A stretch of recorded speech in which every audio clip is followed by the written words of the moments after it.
अब मैं बात करूंगा दोस्तों तीसरे सूत्र के बारे में, जो कि बहुत ही महत्वपूर्ण है। देखिए, जन्म कुंडली में शनि द्वितीय भाव में बैठा हो और राहु सप्तम भाव में बैठा हो, तो ऐसे जातक का जन्म कुंडली में दूसरे विवाह का योग होता है। अर्थात राहु जब सप्तम स्थान में बैठेगा तो जातक के दो विवाह के योग बनाता है, और शनि जब हमारा द्वितीय स्थान में बैठेगा तो क्या करेगा, एक दो तीन, तीसरी दृष्टि से कहां देख रहा है, तो चतुर्थ स्थान को देख रहा है। ठीक है, 3 4 5 6 7, सातवीं दृष्टि से कहां देख रहा है, तो अष्टम स्थान को देख रहा है। 8 9 10। ठीक है, तो शनि जब द्वितीय स्थान में बैठेगा तो पहला चतुर्थ स्थान को देखेगा, जो कि दाम्पत्य जीवन का सुख भाव माना जाता है, ससुराल का भाव माना जाता है, सास का भाव माना जाता है ना।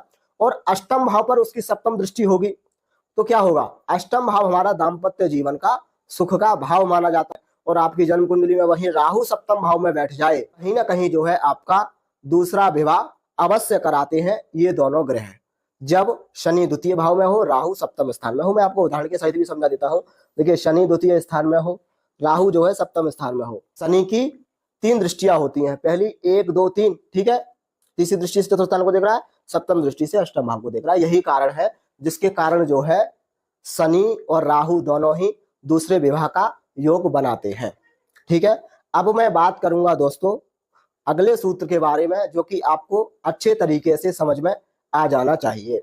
देखिए, सप्तमेश और द्वितीय भाव में जो राशि बनी हुई है और उस पर है ना, द्वितीय भाव पर और सप्तम भाव पर यदि शुभ ग्रहों की जितनी दृष्टियां होंगी है ना, तो विवाह आपका अच्छा रहेगा।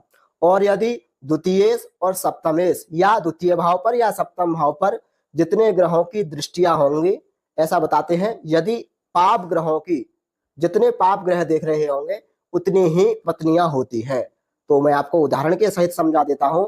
मान लीजिए द्वितीय भाव पर जो है किसी भी ग्रह की दृष्टि है, मान लीजिए षष्ठ भाव में जो ग्रह बैठा होगा, जैसे राहु है, सूर्य है, सूर्य की सप्तम दृष्टि द्वितीय भाव पर जाएगी, राहु की, तो 2 ग्रहों की दृष्टि जा रही है द्वितीय भाव पर। दूसरा, सप्तम स्थान को जो है जितने पाप ग्रह देख रहे हो, जैसे यहाँ पर मंगल बैठा हुआ, मंगल पाप ग्रह है ना, जैसे राहु यहाँ बैठ जाए, सूर्य बैठ जाए, ठीक है, शनि बैठ जाए, शनि, तो ये ग्रह सप्तम भाव को देख रहे हो, जितने पाप ग्रह द्वितीय भाव को देख रहे हो या सप्तम भाव को देख रहे हो, ऐसा बताया जाता है कि उतनी ही पत्नियां होती हैं।